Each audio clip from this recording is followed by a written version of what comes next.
제 종목을 꼭 보셔야 될 거예요. 이게 공교롭게도 상의를 하지 않았는데 조선 빅3를 하나씩 가져옵니다. 그러니까요. 지금 아까 삼성중공업 그리고 한오션 네. 하나 남은 게 뭐겠어요? H 한국조선해양, 명실공히 모두가 인정하는 대한민국 조선업의 대장 회사다. 아주 역사가 깊죠. 저랑 거의 생일이 비슷해요. 아니 근데 1972년에. 가져온 이유가 정확하게 뭐의 포인트를 지금 얘기하려고 하잖아요.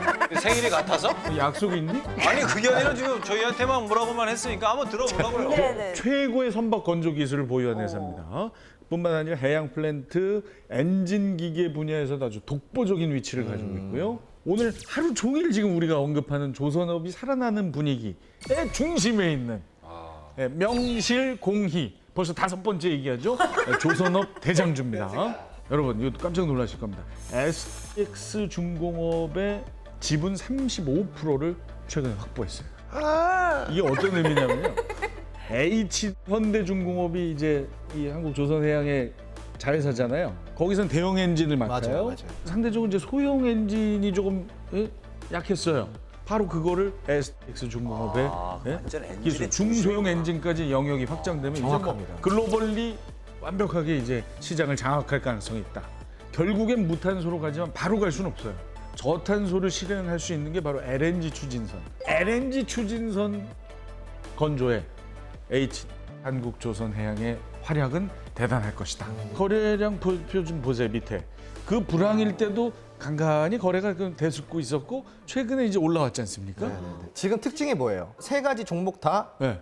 차트 비슷하죠. 그러네요. 그렇죠. 3대장이 이렇게 움직였다는 것은 드디어 조선업이 살아났다. 그러니까 우리가 종목 우리 가져나온 것도 너무 다들 훌륭하게 잘 가지고 나오셨는데 좀 알려드리고 싶은 거는 모든 분들이 종목에 집중하지 말고 이 산업에 좀 집중을 해보셨으면 좋겠어요. 흐름. 산업이 정말 지금 좋아요. 자 이렇게 오늘도 주식 투자 감각 쑥쑥 올라갑니다. 함께 주식 투자 감각을 업 해보고 싶으신 분들 카카오 채널톡에서 주식이 뭐니 검색 후에 친구 추가해 주십시오. 정성호 씨 같은 주식 초보자분들이 기초를 다질 수 있는 주식 기초 용어집부터 홍전 소장의 노하우가 가득한 주식 교과서까지 받으실 수 있습니다.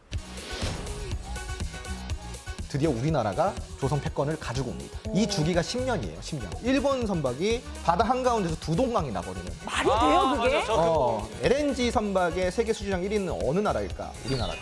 메탄올 추진선의 선박 수주량 1위는 어느 나라일까? 우리나라. 역시 배는 한국이야. 그 두 번째 강력한 힌트를 공개합니다. 해양 플랜트 사업의 와. 한 척당 가격이 가격이. 스마트한 투자자라면 시장의 이슈를 절대 놓치지 않습니다. 돈이 되는 이슈를 내 것으로 만드는 시간 돈 이슈? 돈 이슈. 첫 번째 돈 이슈를 봅니다.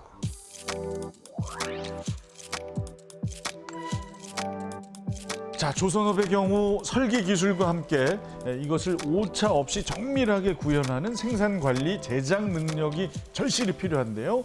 모든 면에서 우리 조선업체들 세계 최강입니다. 특히 조선업은 제조업 국가인 대한민국의 자부심이죠. 또 우리 경제 버팀목이 그동안 되어줬고요.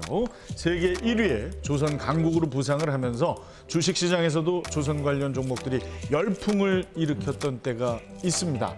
많은 분들이 그 화려했던 그때를 기억하실 텐데. 네. TV만 틀었다 하면은 뭐 뉴스에서 막 우리나라 조선 수주량 막 1위 막 하면서 뭐 어디 중공업 뭐 하면서 막 그 당시가 2004년도 이때였거든요. 그 당시에 이런 말도 있었죠. 막 2006, 7년도, 8년도 이때쯤에는 거제도랑 울산 가면은 그렇게 부자가 많다더라고요. 맞아요. 네, 이런 말씀 맞아요. 들어보셨을 거예요. 실제로 갔었는데 네. 진짜로 막 이 경제 활동이 어마어마하게 활발. 그게 바로 주인공 역할을 한 게 조선업이에요.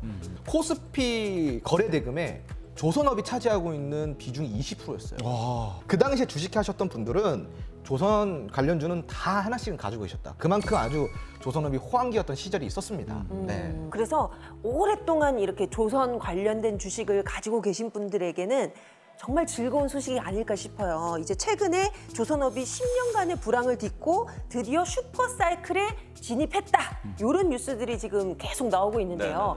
근데 여기서 우리가 또 이 조선업의 역사 한번 훑어봐야겠죠? 이 조선업의 역사는 아주 오래됐어요. 조선업의 초대 강국은 어디였을까요? 바다가 이렇게 사면에 있는 데 아닐까요? 일본? 영국입니다. 영국. 영국. 네. 그래요? 이 영국의 조선은 거의 막강했다라고 보시면 좋아요. 하지만 이게 이제 본격적인 산업 시대에 들어서면서 영국에서 일본으로 조선 강국이 바뀌었죠. 그리고 일본 다음에 드디어 우리나라가 조선 패권을 가지고 옵니다. 이 주기가 10년이에요. 10년. 아니 근데 어떻게 하다가 이렇게? 네. 그 이유가 있어요. 당시 영국 조선은 아주 튼튼하고 강했어요. 하지만 단점이 있었죠. 비용이 비싸다라는 거. 그런데 일본 같은 경우는 오히려 영국 선박보다 더 튼튼하고 더 견고한데도 영국 선박보다도 오히려 조금 더 저렴한 거예요. 일본이 10년 동안 일본이 조선업에 관련된 패권을 가지고 있는 사이에 한국이 무섭게 치고 올라온 거예요. 그 당시에 한국은 어떤 기술력을 가지고 있었을까? 어떤 강점을 가지고 있었을까요? 10년 동안 최대한 싸게, 최대한 좋게 만들자라는 전략으로 일본에게 대항마 역할을 한 거예요. 결국 10년 뒤에 전 세계에서 가장 가성비 있는 선박을 만드는 나라로 인정을 받게 됩니다. 자, 그런데 여기서 또 뺏겨요, 우리나라가. 중국. 맞아요. 그럴 것 같았어. 저가 네. 공세. 중국의 저가 공세에 딱 뺏긴 거예요. 그럴 것 같아. 이맘때쯤에 전 세계에서는 가격 경쟁이 붙기 시작합니다. 그럴 만한 이유가 있었어요. 산업은 너무 발전했고 기술이 발전하다 보니 이제부터 이 만드는 품질은 거기일 거다. 가격이 낮은 그러니 데 찾자. 가격이 낮은 것을 찾아가자. 여기에 중국 시장이 아주 적합했던 거죠. 그때부터 시작된 조선업의 불황. 이게 10년입니다. 10년. 네. 자, 그런데 이 10년 동안 우리가 다시 세계 1위를 차지할 수 있는 계기가 찾아와요.